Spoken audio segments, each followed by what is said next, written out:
शंकर पर जल चढ़ाने का जो भाव वर्णित किया जाता है कि हम शंकर को मंदिर में जाकर जल चढ़ाते हैं तो खड़े खड़े चढ़ाएं कि बैठकर चढ़ाएं। बहुत ध्यान देना साहब।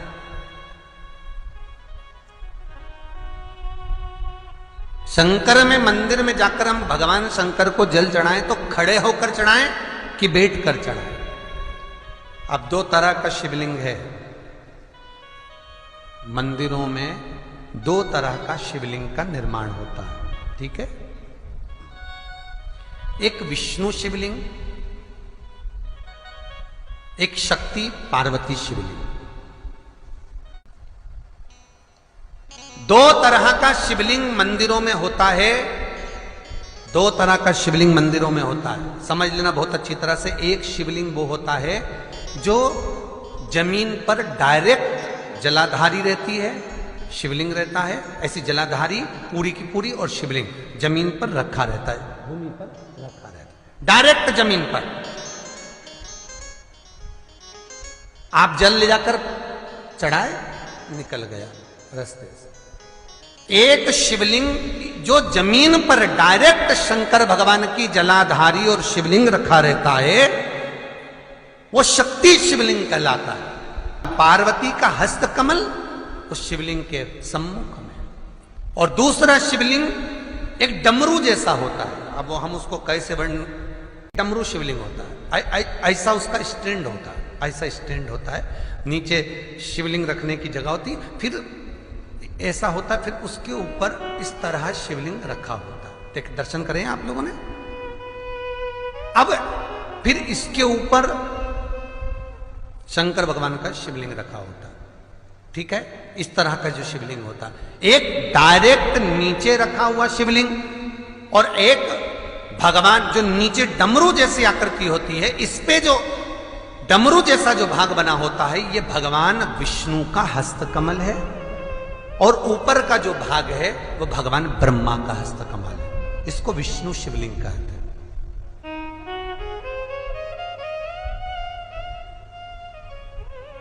इसको हरीश्वर महादेव भी कहा जाता है। कौन सा महादेव कहते हैं? हरि सर्वेश्वर महादेव। हरीश्वर महादेव भी कहते हैं, हरि सर्वेश्वर भी कहते हैं। तो डमरू जैसा जो शिवलिंग का निर्माण हुआ है मंदिर में, अगर शिवलिंग ऊंचा है, शिवलिंग थोड़ी सी हाइट पर है, ऊंचाई पर है, और डमरू जैसा भाग फिर उसके ऊपर जलाधारी के बाद शिवलिंग निर्माण किया गया है, तो वो विष्णु शिवलिंग कहलाएगा, वो हरीश्वर शिवलिंग कहलाएगा, वो हरि वंश शिवलिंग कहलाएगा, हरीश्वर कहलाएगा। और जो डायरेक्ट सीधे जो रखा हुआ है, 12 ज्योतिर्लिंग के अगर आप दर्शन करेंगे तो कहीं पर भी आपको विष्णु शिवलिंग नहीं मिलेगा, केवल एक नागेश्वर को छोड़कर जम के बोलिए, केवल एक नागेश्वर। नागेश्वर को छोड़कर बाकी के जितने 12 ज्योतिर्लिंग में शिवलिंग के दर्शन करोगे सब शक्ति शिवलिंग मिलेंगे, सब जमीन पर। आप जितने भी देखेंगे, काशी का देखेंगे, महाकालेश्वर देखेंगे, तो डायरेक्ट जमीन पर जलाधारी बनी है महाकाल बाबा की, डायरेक्ट जमीन पर बनी है, कोई ऊंचाई नहीं है, डायरेक्ट जमीन पर फिर शिवलिंग है। ओमकारेश्वर देख लीजिए, ममलेश्वर देख लीजिए, आप चाहें तो विश्वनाथ देख लीजिए, डायरेक्ट जमीन पर। सोमनाथ देख लीजिए, डायरेक्ट जमीन पर। केदारेश्वर देख लीजिए, डायरेक्ट जमीन पर। भीमाशंकर, वैद्यनाथ, डायरेक्ट। आप वैद्यनाथ जी के लाइव प्रसारण कभी चालू कर देखना, डायरेक्ट जमीन पर, डायरेक्ट। तो जितने भी शिवलिंग हैं सारे के सारे शक्ति शिवलिंग हैं।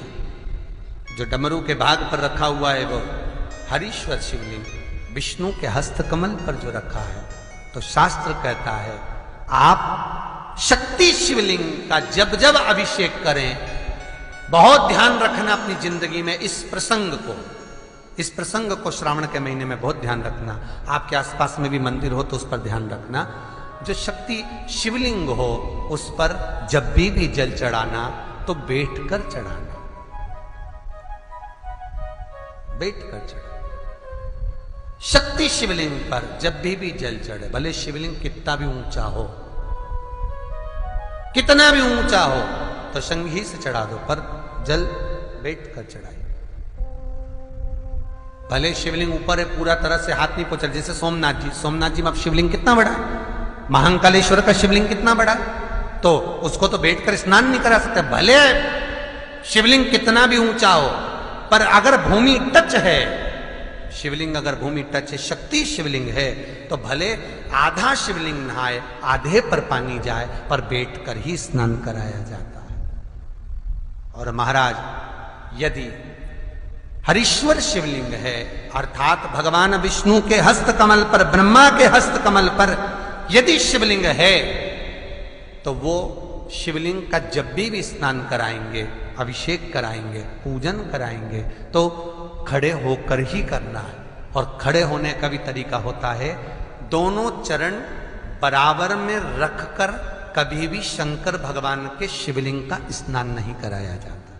दोनों चरण बराबर रखकर, अगर हरीश्वर शिवलिंग है, किसी मंदिर में शंकर को जल चढ़ाने के लिए आप गए हो और शंकर को जल चढ़ा रहे हो, तो हरीश्वर अगर शिवलिंग है तो दोनों पांव बराबर रखकर नहीं, एक सीधा चरण थोड़ा सा आगे रखिए और उल्टा चरण थोड़ा सा पीछे रखकर भगवान शंकर का जलाभिषेक करने पर लक्ष्मी जैसे अपने चरण रहते हैं, भगवान शंकर उसी तरह से लक्ष्मी को दौड़ाते हुए अपने घर में प्रवेश कराते। लक्ष्मी भागती हुई, अगर जो पुष्टि मार्ग से जुड़े होंगे, जो भगवान ठाकुर जी की सेवा करते हैं, पुष्टि मार्ग से जुड़े हों, श्रीमद वल्लभाचार्य जी से, वल्लभ कुल बालकों से जिनका ब्रह्म संबंध हुआ है, ऐसे अगर जीव हैं, वैष्णव जीव हैं, तो वो दर्शन करते होंगे ठाकुर जी, यमुना जी और महाप्रभु जी का। तो कैसा दर्शन करेंगे? श्रीनाथ जी का दर्शन करेंगे तो दोनों पांव श्री जी बाबा के, मेरे ठाकुर जी के बराबर पर है, नाथ द्वारा वाले श्री जी बाबा के, गोवर्धन नाथ जी के दोनों पांव चरण बराबर। श्रीमद वल्लभाचार्य जी का दर्शन करेंगे तो दोनों चरण बराबर के फोटो में मिलेंगे। पर यमुना जी का अगर आप दर्शन करेंगे, पटरानी यमुना जी का जब दर्शन करेंगे, तो यमुना जी का चित्र का दर्शन करेंगे तो यमुना हमेशा एक पांव यमुना जी का आगे मिलता है। क्यों? जो वैष्णव ठाकुर का दर्शन करे, श्रीमद वल्लभाचार्य जी के अनुसार भगवत चर्चा करे, उसके यहाँ यमुना भक्ति निरंतर प्रवेश करती जाए, इसलिए भागता हुआ चरण, दौड़ता।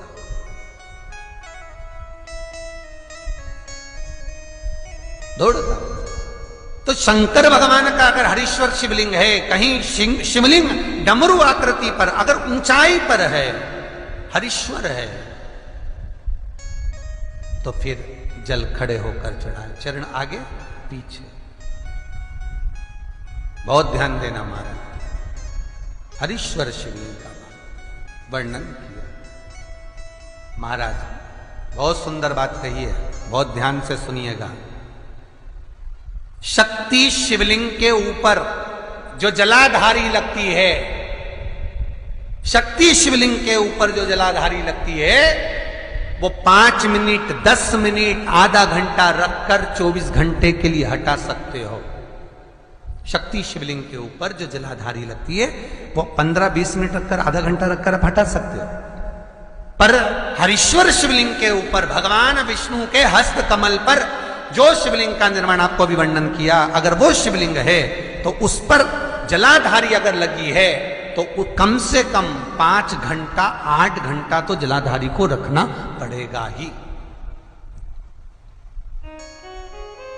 बहुत ध्यान दीजिए महाराज। शंकर जी की प्राण प्रतिष्ठा करते समय, शंकर जी की स्थापना करते समय, शंकर जी को प्राण प्रतिष्ठित करते समय एक एक चीज का ध्यान करना पड़ता है कि हमें कैसा शिवलिंग रखना है, कौन सा शिवलिंग रखना है, कैसे स्थापना करना है, किस भाव का होना चाहिए। शंकर के मंदिर में शंकर जी विराजे हैं तो गणेश जी, कार्तिकेय और पार्वती की मुद्रा कैसी होना चाहिए, गणेश जी कौन सी सूंड का होना चाहिए। जब शंकर के मंदिर में हम आराधना कर रहे हैं तो गणेश जी की सूंड किस ओर होना चाहिए, पार्वती की मुद्रा कौन सी होना चाहिए, षडानंद कार्तिकेय की दृष्टि कहां होना चाहिए, ये शंकर जी की प्राण प्रतिष्ठा में देखा जाता है। केवल मूर्ति वाले ने बाजार में मूर्ति बनाकर बेच दी और तुम गए हमें शंकर जी का परिवार दे दो, हमारे मंदिर है छोटा सा, मैं वहां प्रतिष्ठा करना है। तुम बाजार में गए और शंकर जी का परिवार लेकर आ गए, शंकर जी लिया, कार्तिकेय लिया, पार्वती जी लिया, गणेश जी लिया और स्थापना करवा दी पंडित जी से। और बाद में बोली हमको थोड़ी कष्ट हो रहा है, हमको थोड़ी तकलीफ हो रही है, कहीं ये हम जब से लाए इससे तो नहीं हो रही, कहीं इससे तो नहीं। नहीं, गलती तुम्हारी है। तुम तो बस गई और लेकर आ गई। यहां तक शिव महापुराण की कथा कहती है कि तुम्हारे घर की मूर्ति जितनी पुरानी होती है उतना सुख देती है। आपको पहले भी कथा में कहा, दिया और मूर्त पुरानी होगी चलेगी।